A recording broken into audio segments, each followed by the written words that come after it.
যে ব্যক্তি কোনো রোজাদারকে তৃপ্তি সহকারে ইফতার করাবে, তাহলে কিয়ামতের ময়দানে যেদিন কেউ কাউকে পরিচয় দিবে না, ওই ঠিক কঠিন মুহূর্তে আল্লাহ তাআলা হাউজে কাউসার থেকে ওই ব্যক্তিকে হাউজে কাউসারের পানি পান করাইয়া তার কলিজা ঠান্ডা করে দিবে।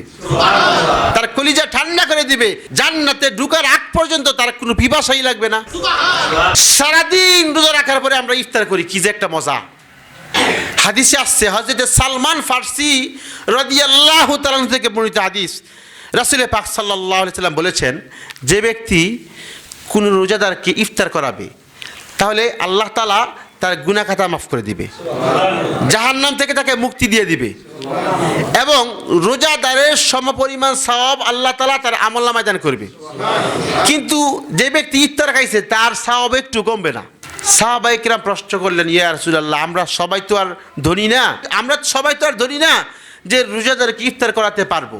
তখন রাসূল সাল্লাল্লাহু আলাইহি ওয়াসাল্লাম বলছে, কেউ যদি কোনো রোজাদারকে সামান্য একটু খেজুর দিয়ে কিংবা একটু দুধ দিয়ে, যদি সম্ভব না হয় এক গ্লাস পানি দিয়েও যদি রোজাদারকে ইফতার করায়, তাহলে আল্লাহ তাআলা এই সমপরিমাণ সওয়াব তার আমলনামায় দিয়ে দিবে।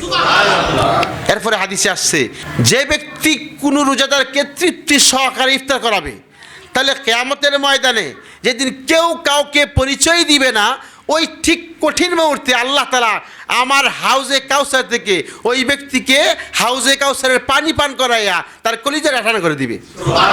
তার কলিজা ঠান্ডা করে দিবে, জান্নাতে ঢুকার আগ পর্যন্ত তার কোনো পিপাসাই লাগবে না। কি পরিমাণ ফজিলত দেখছেন।